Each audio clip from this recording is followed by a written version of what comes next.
Assalamualaikum warahmatullahi wabarakatuh. Bertemu lagi di Pendidikan Calon Guru Penggerak Angkatan 6 di Aksi Nyata Modul 1.4 Budaya Positif.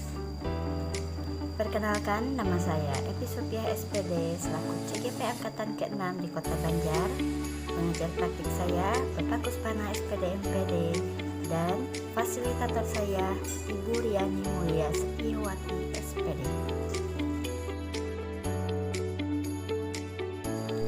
Latar belakang dari kegiatan aksi nyata ini, pertama, kurangnya kesadaran siswa untuk mentaati peraturan di sekolah dan rasa ingin berbagi praktik baik mengenai budaya positif di sekolah.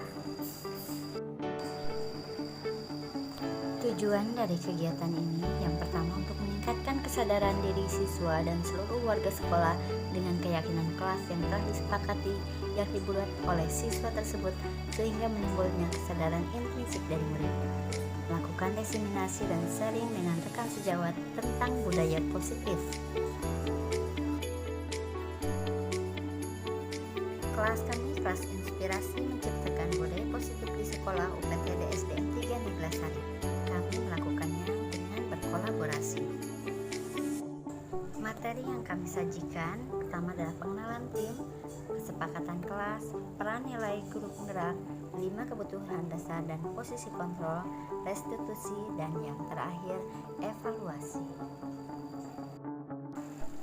Di dalam penyajian keyakinan kelas, kami membuat kesepakatan kelas untuk di kelas diseminasi yang dilaksanakan supaya kelas berjalan dengan efektif dan lebih dipahami. Kami juga menyajikan beberapa contoh keyakinan kelas yang sudah ada. Peran dan nilai guru penggerak kami sajikan supaya lebih mengenal bagaimana peran dan nilai guru penggerak. Kami juga menyajikan 5 kebutuhan dasar sebagai dasar dari seseorang bertindak. Kami menjadikan contoh kasus untuk dijawab bersama apa yang melatar belakangi dari kebutuhan dasar tersebut. Kami juga menyajikan 5 posisi kontrol dan merefleksi bersama di posisi mana kita saat ini. Kami memaparkan pengertian dari posisi kontrol penghukum dan apa hasilnya dari posisi kontrol penghukum. Selain itu, kami juga memaparkan tentang pembuat merasa bersalah dan hasilnya. Selain itu juga, kami memaparkan bagaimana 5 posisi kontrol diantaranya sebagai teman dan apa hasil dari posisi kontrol tersebut. Posisi kontrol pemantau, kami memaparkan bagaimana contohnya dan hasilnya dari posisi pemantau tersebut. Dan yang terakhir, posisi kontrol manajer, kami menerapkan bagaimana hasil posisi kontrol manajer dan selain itu juga hasilnya. Selain itu, kami mempresentasikan juga segitiga restitusi.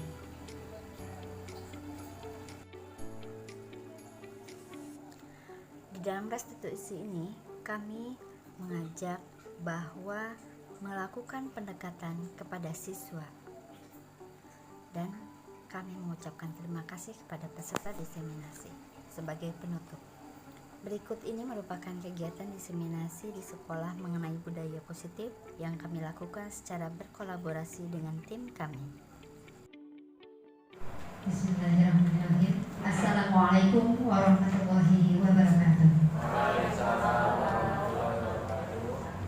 Alhamdulillahirabbil alamin wa bihi nasta'in wa la umri bimadin wa ala alihi wa sahbihi ajmain. Amma puji dan syukur marilah kita panjatkan kehadirat Ilahi yang telah memberikan nikmat kepada kita semua sehingga kita bisa melaksanakan di acara kegiatan diseminasi ini bisa berkumpul bersama. Salawat beserta salam tak lupa pula kita curah limpahkan kepada junjungan kita semua Nabi Muhammad Sallallahu Alaihi Wasallam. Hadirin Bapak dan Ibu yang saya hormati, pertama saya ucapkan terima kasih kepada Bapak Kepala Sekolah yang sudah memberikan izin dan senantiasa hadir bersama untuk melaksanakan diseminasi yang akan dilaksanakan secara berkolaborasi oleh saya, Happy Sophia, dan Bapak Ibu di sini. Kepada Bapak dan Ibu guru, tamu undangan, ya, saya ucapkan juga banyak terima kasih sehingga bisa berkumpul di dalam acara diseminasi ini. Baiklah, mungkin untuk membuka acara kami persilahkan kepada Bapak Kepala Sekolah.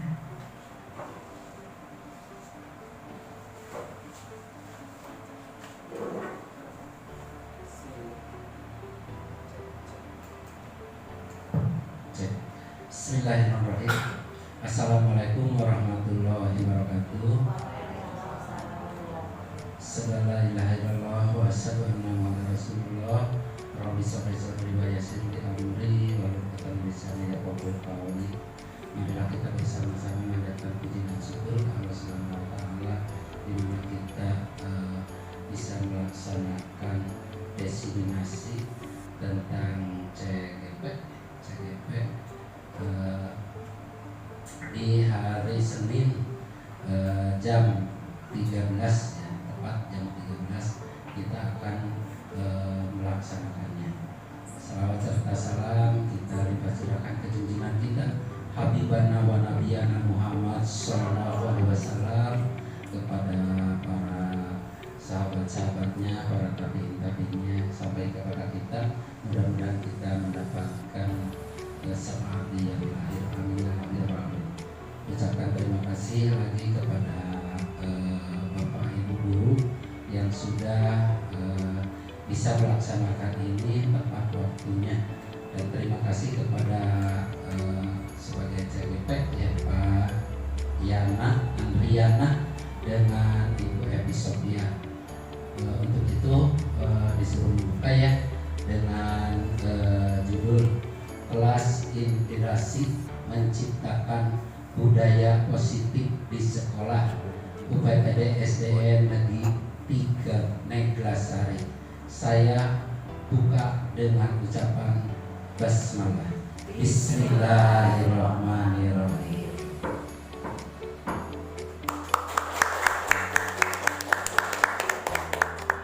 Selanjutnya untuk diseminasi ini lanjutkan kepada yang membawa acara Bu Happy untuk melanjutkan kegiatan ini. Cukupkan sekian. Assalamualaikum warahmatullahi wabarakatuh.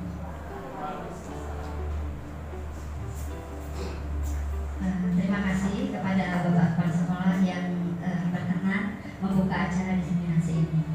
Baiklah, Bapak dan Ibu guru, tidak banyak acara yang akan kita laksanakan. Untuk yang pertama tadi pembukaan sudah. Untuk yang kedua, kita akan mulai dengan kesepakatan kelas. Ketiga, pengertian CGP.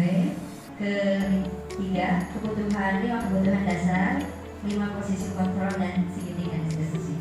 Baiklah, kita mulai dengan kesepakatan kelas. Nah, di sini alhamdulillah Bapak dan Ibu sudah nampak mungkin ya Harton. Di sini juga saya mempunyai memo. Ya, di sini nanti Ibu dan Bapak menuliskan kesepakatan apa yang akan kita laksanakan di kelas selama 1 jam ini ya kurang lebih. Silahkan bebas saja, misalnya kesepakatan apa yang akan kita raih.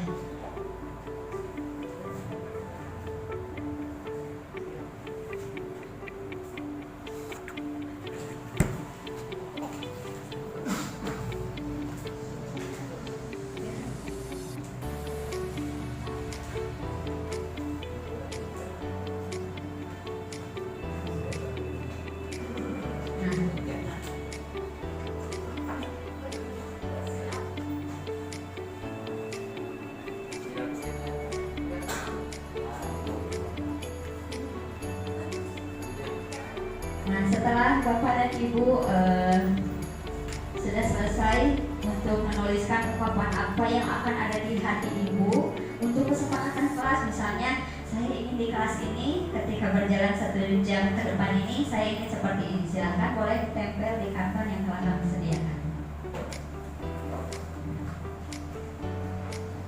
Bebas saja apa yang Ibu pikirkan, apa yang Ibu rasakan, boleh.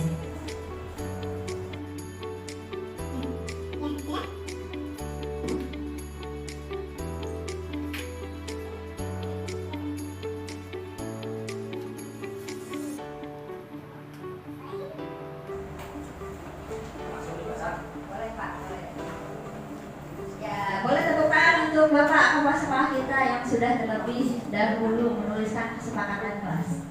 Saya izin ya untuk membacakan kesepakatan kelas. Yang pertama, saya ingin menjadikan kelas hidup belajar mengajar. Ya, jadi ingin hidup ya Pak kelasnya supaya tidak sepi. Ya, tepuk tangan untuk kesepakatan yang silakan belajar. Oh, ada PAIKEM. Ini PAIKEM itu pembelajaran aktif, interaktif, kreatif, dan menyenangkan. Ya. Selanjutnya, saya ingin 1 jam ini menyenangkan agar tidak mengantuk. Oh ya, siap. Ya. Boleh ada lagi? Silakan.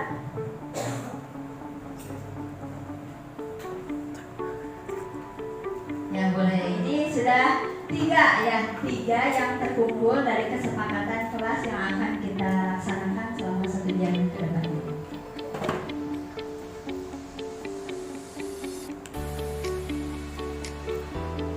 Ya boleh.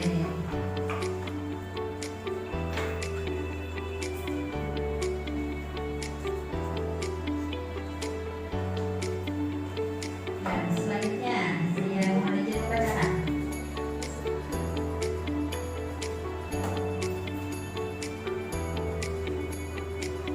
Saya ingin jam ini supaya setiap siswa bisa aktif dalam pembelajaran dan menyenangkan. Ya. Kelas harus sehat dan belajar tetap semangat. Ya, 1, 2, 3. Ya, masih ada yang belum? Boleh? Ya. Boleh ditempelkan di Ya. depan? Ya. Nah, Ibu. Silakan. Sudah ya. Berarti sudah ada 5 kesepakatan ya. Yang pertama, saya ingin menjadikan kelas hidup. Terus tentram dan belajar mengajar. Itu yang pertama kesepakatan. Bagaimana? Sepakat Bapak Ibu? Ya, sepakat. Terima kasih. Boleh tepuk tangan? Nah.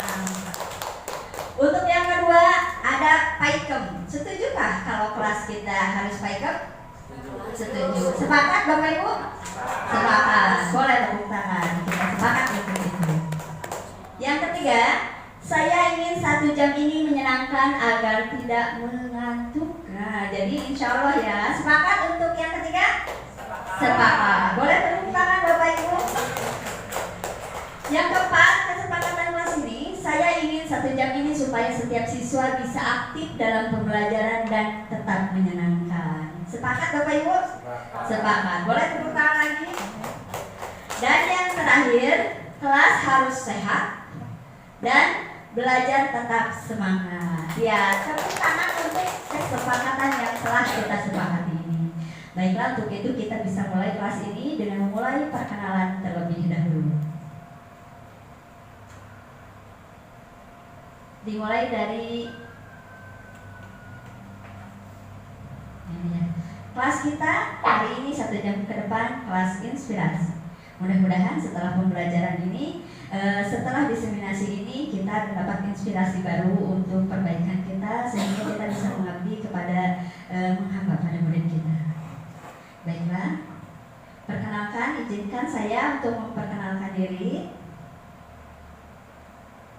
Ya, nama saya Epi Sofia SPD. Instansi saya di UPTD SDN 3 Neglasari Kota Banjar. Saya sebagai guru kelas 6 dan merupakan calon guru penggerak ya, baru calon. Alhamdulillah.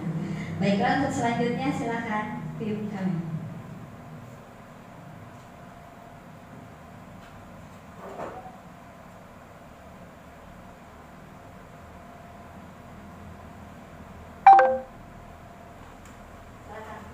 Bismillahirrahmanirrahim. Assalamualaikum warahmatullahi wabarakatuh. Bagaimana kabarnya Bapak Ibu? Alhamdulillah sehat luar biasa. Allahu Akbar. Yes. Perkenalkan, nama saya Nandiana. Sama seperti Bu Epi, saya berasal dari UPTD Negeri 3 Neglasari. Saya merupakan guru kelas 4, merupakan calon guru penggerak angkatan 6 Kota Banjar.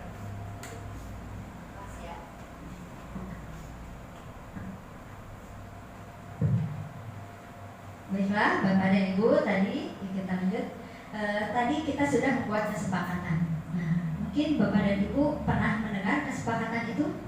Kesepakatan kelas. Ada yang pernah mendengar mungkin? Pernah? Nah, seperti apa sih, Bu? Itu kesepakatan antara siswa dengan guru juga bisa, kemudian dengan siswa juga bisa. Jadi siswa itu mengikuti apa-apa yang diharuskan dalam kelas tersebut. Iya, boleh tepuk tangan berikan pulang semua. Iya, betul Bu, setuju.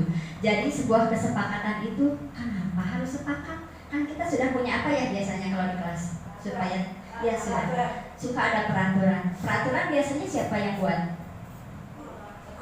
Ya, sekolah atau guru itu sendiri ya. Nah, sekarang kita berkomitmen untuk membuat kesepakatan kelas supaya kalau kesepakatan itu seperti tadi kita lakukan berasal dari mana? Kalau di kelas biasanya dari siswa ya, sepakat tidak, karena yang akan di kelas itu bukan hanya guru saja ya, tapi bersama siswa. Nah, next. Jadi mengapa tidak peraturan saja? Mengapa harus keyakinan kelas? Nah, jadi atau keyakinan atau kesepakatan misalnya. Mengapa harus kesepakatan? Jadi untuk mendukung motivasi intrinsik. Jadi motivasi intrinsik itu yang bagus motivasi dari luar atau dari dalam? Dari dalam ya, motivasi intrinsik. Jadi kalau anak yang membuat secara tidak langsung, anak itu insya Allah akan mematuhinya. Berbeda dengan kalau kita memaksa ya peraturannya. Tapi kalau dengan kesadaran anak, kemauan anak, insya Allah peraturan itu akan berjalan oleh anak itu dan ditaati oleh anak itu dan juga guru ya, karena kita sudah sepakat ya. Kemudian kembali ke nilai-nilai keyakinan, lebih menggerakkan seseorang dibandingkan serangkaian mengikuti peraturan. Kalau peraturan, peraturan ya, jadi hanya seperti itu. Tapi kalau keyakinan, oh saya yang membuat, kenapa saya yang melanggar? Nah, paling tidak si anak itu ada motivasi dari dalam dirinya ya untuk menyadari bahwa peraturannya seperti itu. Ya silakan next. Nah, ini contoh-contoh keyakinan kelas yang bisa kita buat ya di kelas kita masing-masing. Misalnya anak itu, kesepakatan. Dan biasanya kesepakatan itu bersifat positif ya. Misalnya tidak mengganggu, tidak menghina. Kita ubah menjadi kata-kata positif dengan kata saling menghargai. Nah, seperti itu ya. Ini contohnya. Itu, dan sekarang di dalam kesepakatan kelas itu ada CGP atau calon guru penggerak. Seperti Bapak dan Ibu tahu, alhamdulillah mungkin di Kota Banjar ini kita semua mungkin ada beberapa banyak, sekian banyak mengikuti atau mengisi informasi atau link untuk menggunakan esai untuk mendaftar guru penggerak ya, calon guru penggerak. Alhamdulillah mungkin merupakan kesempatan besar yang saya dan Pak Yana dapat, sehingga kita bisa mungkin hanya kebetulan ya, bisa disebut kebetulan kami mungkin terpilih dan takdir Allah mungkin kami harus belajar di CGP ini. Nah, sebenarnya CGP itu seperti apa? Nah, itu jenis CGP. Nah, mungkin CGP itu pada dasarnya intinya itu seorang nanti dilahirkan seorang pemimpin pembelajaran ya, sehingga nanti bisa menumbuh kembang murid secara holistik, aktif dan proaktif dalam mengembangkan produk lainnya ya, pendidik lainnya. Nah, sekarang peran kami seperti apa? Juga mungkin ini bagi guru-guru yang lain ya. Nanti insya Allah untuk perannya juga ikut serta mendorong tenaga pendidik untuk menerapkan pembelajaran yang berpusat pada murid. Jadi kalau biasanya yang teacher center atau guru belajar dari awal sampai akhir, pulang terus hanya guru saja tanpa melibatkan anak belajar, itu pasti anak akan jenuh ya, akan jenuh. Aduh, betul dosennya jadi diajar lagi si ibu bungkul. Nah, seperti itu ya. Jadi untuk itu kita harus melibatkan murid dalam pembelajaran itu ya, sehingga murid yang aktif. Mengkapung-kurmanya istilahnya kalau berisik di kelas itu, wah kayaknya. Tapi untuk sekarang berisik itu sangat dibutuhkan, tapi dalam arti yang positif ya, berisiknya dalam arti yang positif. Nah itu, sehingga kita berpusat pada murid serta menjadikan teladan dan agen transformasi ekosistem pendidikan untuk mewujudkan profil pelajar Pancasila ya, yaitu bergotong royong, kolaboratif, ya selain itu. Kemudian untuk nilai guru penggerak, ini ada nilai guru penggerak. Yang pertama adalah berpihak pada murid. Jadi kita harus mengetahui, kita harus tahu berpihak pada murid itu seperti apa. Bukan berarti murid seperti itu diturunkan ya, kalau misalnya anak itu salah, itu kita juga pasti punya rambu-rambu ya. Tapi tidak menyalahkan secara otoriter gitu, seperti itu.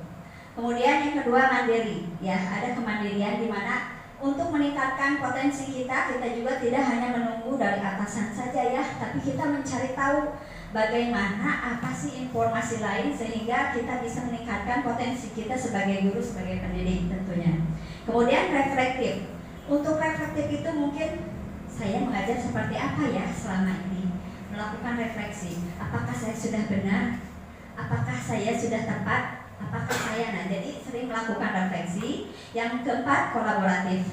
Ya tentunya di sini untuk kolaboratif juga kita saling ya sebenarnya. Misalnya saya dibantu oleh kelas lainnya untuk berkolaborasi. Nah selain itu juga dalam pembelajaran misalnya ada kesulitan, kita juga sering sharing ya, konsul seperti itu. Dan yang terakhir inovatif. Inovatif yaitu kita bisa membuat inovasi baru sehingga kita bisa melaksanakan pembelajaran dengan inovasi atau penemuan-penemuan terbaru. Ya mungkin itu dari saya. Untuk selanjutnya diserahkan kepada Pak Yana materi selanjutnya. Bismillahirrahmanirrahim. Untuk materi selanjutnya Itu tentang 5 kebutuhan dasar. mengulas sedikit ya, pada awal saya melakukan pendaftaran calon guru penggerak ini. Jujur saya dan Bu ini tidak punya niatan atau orientasi kepada, katanya kan banyak yang mengira bahwa calon guru penggerak itu kedepannya akan menjadi kepala sekolah. Saya dan Bu Evi orientasinya bukan ke sana, tapi ini merupakan kesempatan bagi saya untuk memperoleh atau meningkatkan kompetensi, terutama keilmuan dalam bidang memahami siswa. Jadi niatan awal kami, mungkin semuanya juga seperti itu, ibu bapak. Jadi tidak akan di kelas teh, sekalian begitu. Jadi kita harus mengetahui dulu 5 kebutuhan dasarnya. Kemudian yang terakhir kasih sayang. Nah, ibu, saya punya kasusnya di sini. Contohnya Ibu Ambar, guru wali kelas 2A di SD Pelita Hati, sedang bingung menghadapi ulah salah satu murid di kelasnya, Doni. Beberapa anak di kelas 2A telah datang padanya dan mengeluhkan Doni yang seringkali meminta bekal makan siang mereka dengan paksa. Jika Anda menghadapi situasi seperti Ibu Ambar, apa yang ingin Anda lakukan? Menurut Anda, kira-kira apa alasan Doni melakukan hal tersebut? Jika Doni melakukan berebut paksa makanan temannya karena tidak diberi bekal oleh anaknya, berarti kebutuhan dasar yang tidak terpenuhinya yang mana? Survival, kebutuhan bertahan hidup. Ini berkaitan tentang makanan. Ini alasannya ya. Berarti terus jika Doni ingin melihatnya ketika Doni itu merebut paksa teman-temannya, melihat ekspresi teman-temannya itu lucu. Dia mah alasan merebut bekal temannya itu karena ingin melihat temannya lucu, itu ekspresinya. Berarti kebutuhan dasar yang sedang dipenuhi oleh Doni yang mana? Kesenangan. Berarti kesenangannya, oh Doni teh ngarebut paksa makanan temannya teh karena tinggal di temannya teh karena resep gitu. Berarti kesenangannya, kebutuhan dasar dia itu belum terpenuhi. Selanjutnya jika Doni alasan merebut makanan temannya karena dia makanan seperti di rumahnya itu aja, dia ingin beragam, berarti ingin mencicipi makanan si A, si B. Berarti kebutuhan dasar yang tidak dipenuhi Doni yaitu kebebasan. Ya, dia ingin merasakan makanan temannya yang lain. Penguasaan ini pengakuan. Mungkin jika Doni dengan melakukan merebut paksa makanan temannya, dia mendapat perhatian dari guru, perhatian dari teman yang lainnya. Berarti kebutuhan dasar yang sedang dipenuhi oleh Doni yaitu pengakuan. Yang terakhir kasih sayang. Nah, kalau kasih sayang berarti ketika Doni merebut paksa makanan temannya itu, kemudian teman-temannya melapor ke guru melapor ke orang tuanya, kemudian di rumahnya itu diberi kasih sayang, dibekali lagi, berarti Doni sedang memenuhi kebutuhan yang terakhir, kasih sayang. Jadi khususnya saya Bu ya, berarti ketika ada anak yang ini kenapa melanggar, berarti harus dilihat dulu kebutuhan apa nih yang mereka sedang penuhi. Ya, teriak-teriak di kelas, apa ya? Sebenarnya sulit Ibu, karena harus melihat dulu alasan mereka itu berbuat demikian itu seperti apa gitu. Ya. Nah, itu tentang 5 kebutuhan dasar. Nah, sekarang kita contoh nih, ada kasus lagi. Dinda seorang anak kelas 3 SD, begitu tiba di rumah, sepulang dari sekolah, menangis dan mengadu pada ibunya bahwa dia benci pada Ibu Rani, gurunya. Menurut Anda, kebutuhan apa yang berusaha dia penuhi oleh Dinda? Jika jawaban seperti ini, bila Anda berada dalam posisi Ibu Rani dan mendengar informasi dari ibunya, Dinda, tentang perasaan Dinda hari itu, apa yang akan Anda lakukan bila Dinda besok ketika Dinda masuk sekolah agar kebutuhan Dinda terpenuhi? Kira-kira yang pertama Ibu, jawaban Dinda seperti ini. Ibu guru bilang, aku tidak boleh bersenandung sewaktu mengerjakan tugas. Katanya kelas harus tenang, tidak ada suara, kan nggak seru jadinya. Kira-kira kebutuhan apa yang berusaha Dinda penuhi? Coba ya. Ya benar, tepuk tangan untuk kita. Berarti kesenangan. Terus jika respon Dinda seperti ini, Ibu guru tidak menyapaku hari ini, padahal aku pakai jepit rambut baru. Coba ya. Kira-kira pengakuan. Bisa ya, pengakuan juga bisa, atau kasih sayang, rasa diterima. Tapi pengakuan juga bisa ya, butuh perhatian berarti. Ya. Selanjutnya, yang ketiga, aku bosan, masa belajarnya cuma gitu-gitu aja, dengerin ibu guru aja. Apa kira-kira? Kebebasan. Ya benar. Terus yang terakhir, itu aku sebel, gambarku tidak rapi, malah ibu guru nunjukin ke teman-temanku di depan kelas. Kira-kira apa?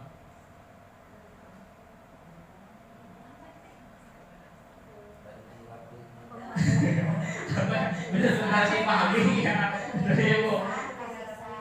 Kepuasaan katanya ya. Jadi ya tadi terlupa. Jadi kalau seseorang, ciri-ciri orang yang sedang memenuhi kebutuhan penguasaannya itu, jadi dia itu detail, jadi pinginnya sempurna. Ketika melakukan kesalahan sedikit itu, dia itu kecewa gitu pada dirinya sendiri ya. Nah, selanjutnya, selain dari 5, maaf ini fotonya ya Bu. Selain dari 5 kebutuhan dasar yang harus kita penuhi tadi sebelum kita melakukan, jadi teori motivasinya selanjutnya yaitu 5 posisi kontrol. Nah, jadi kita sebagai seorang guru, kita sebagai seorang orang tua, kita juga harus bisa mengetahui materi tentang 5 posisi kontrol. Nah, sebelum ke materi, jadi saya sangat beruntung itu lolos menjadi CGP itu, karena materi ini saya juga belum pernah saya belajar di waktu S1 ataupun PPG. Jadi lebih ke psikologi, bagaimana kita memahami siswa gitu ya. 5 posisi kontrol yang pertama yaitu penghukum. Nanti ya untuk ciri-cirinya. Kedua, pembuat merasa bersalah. Ketiga, teman. Keempat, pemantau. Yang kelima, manajer. Nah, kira-kira nanti kita itu berada di posisi yang mana ya? Nah, untuk 5 posisi kontrol yang pertama yaitu seorang penghukum. Biasanya ini cirinya itu penghukum itu melakukan hukuman secara fisik dan verbal. Biasanya ya kerum gitu, kesalahan teh. Nah, seorang penghukum bisa menggunakan hukuman fisik maupun verbal. Orang yang menjalankan posisi penghukum senantiasa mengatakan bahwa sekolah teh jangan lereskeun, jangan lempengkeun gitu, jangan emang leres gitu, tapi alangkah baiknya jika mereka sendiri yang sadar bahwa mereka itu melakukan kesalahan. Yuk kita pikirkan bagaimana memperbaiki masalah ini.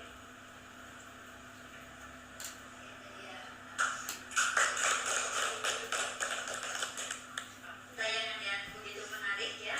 Terima kasih tadi lagi kembali dari segitiga restitusi.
pasti akan sakit hati. Ya seperti itu. Jadi menstabilkan identitasnya dulu ya, jangan tiba-tiba seperti itu anak.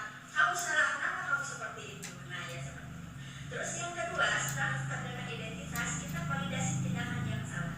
Coba, kenapa tadi kamu melakukan hal seperti itu? Nah, ditanyakan apa kesalahan kamu misalnya. Setelah itu anak langsung, oh iya Pak, saya ini tadi melakukan, saya marah seperti itu. Dan yang terakhir adalah menanyakan keyakinan.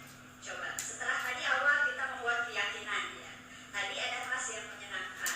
Kalau di kelas biasanya suka ada saling menghargai. Oh iya, ternyata dengan saling memfitnah atau marah-marah, ternyata saya melanggar keyakinan kelas. Sehingga itu akan timbul dari luar atau dari dalam diri sendiri. Dari dalam diri sendiri anak ya, dari intrinsik tadi anak ya, karena keyakinan yang kita buat, kemudian kita mengetahui posisi itu. Tadi jika diketahui 5 kebutuhan dasar dalam kasus atau video tersebut, apa ya yang di misalnya tadi, kenapa? Karena apa? Karena ada emosi ya. Terus misalnya tadi, kenapa ayah anak itu difitnah? Jadi ada kebutuhan dasar apa yang anak itu sehingga bisa marah-marah? Apakah tidak ada? Ya pasti ada sebab itu. Kemudian setelah itu kita menanyakan tindakan. Nah ini seperti ini, adakah cara yang lebih efektif untuk mendapatkan apa yang kamu butuhkan? Ya tadi selain marah-marah, apa yang kamu bisa lakukan lagi? Seperti itu. Nah, terus selain itu juga menanyai setiap tindakan anak itu pasti ada alasannya ya. Menanyakan dulu alasannya, jangan tiba-tiba kita memvonis kenapa anak ini nakal. Kita harus tahu dulu ya, mungkin latar belakangnya seperti apa, keluarganya seperti apa, mungkin seperti itu ya lebih baiknya. Nah, terus tanyakan kenapa. Setelah itu kita tanyakan kepada anak itu keyakinan kelas apa yang telah kita sepakati. Oh, misalnya dari anak tadi berdasarkan video ya, ternyata kita harus menyadari kesalahan karena kita tidak saling menghormati. Mungkin seperti itu. Dan nah, untuk itu jangan sampai di situ ya. Kita tanyakan lagi, kamu ingin menjadi orang seperti apa? Nah, jadi tanyakan, oh iya Pak, saya ingin jadi lebih baik lagi. Itu berdasarkan motivasi intrinsik yang dimiliki oleh anak tersebut. Jadi setiap orang pada dasarnya pernah melakukan kesalahan. Jadi kita ya di menstabilkan identitas ini kita ketahui bahwa setiap orang pernah melakukan kesalahan. Bapak pun pernah, ya seperti itu. Ibu pun pernah. Kamu bukan satu-satunya yang pernah dihina. Ya kemudian moral. Biasanya kalau di kelas, oh ya nggak hina Bapak Abi, nggak hina orang tua. Seperti itu kita tanyakan dulu seperti apa. Gitu. Ya dan untuk selanjutnya, jadi apa sih restitusi itu? Restitusi bukan untuk menebus kesalahan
Ya. The last question. Guru mengawasi perilaku yang diawasi berdasarkan peraturan yang berlaku. Merupakan ciri posisi kontrol apa? Yang pertama yang merah pemantau, oranye penghukum, biru teman, dan hijau manajer. Ya. Di mana ya posisi kontrol apa ini? Yang habis kosong. Pemantau. Dan the winner itu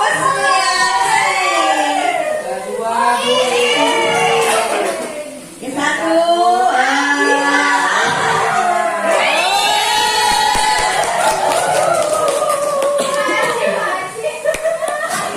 Hadiahnya ya. Terima kasih. Mungkin itu itu sebagai penutup yang manis ya untuk ibu-ibu semua. Saya dan kami ucapkan dari saya pribadi dan juga untuk rekan saya Bayana, mohon maaf bila ada kesalahan, mohon dimaafkan. Kami masih belajar dan mudah-mudahan sharing ini, diseminasi ini bisa bermanfaat bagi kita semua. Terima kasih. Mohon maaf bila taufiq wal hidayah. Wassalamualaikum warahmatullahi wabarakatuh.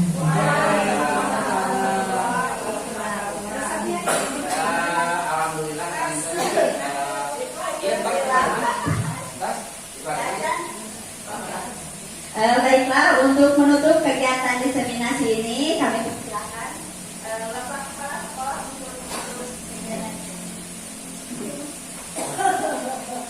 Alhamdulillah untuk pelaksanaan nasi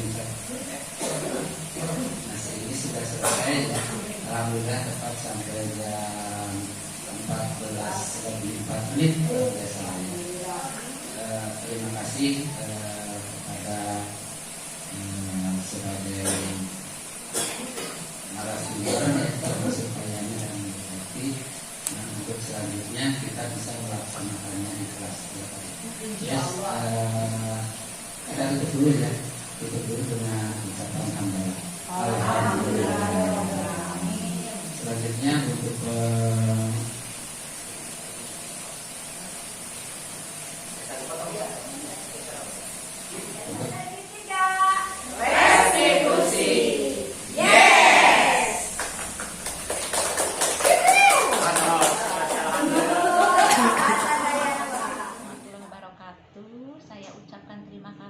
sebesar-besarnya kepada Bu Evi yang telah memberikan diseminasi kepada kami.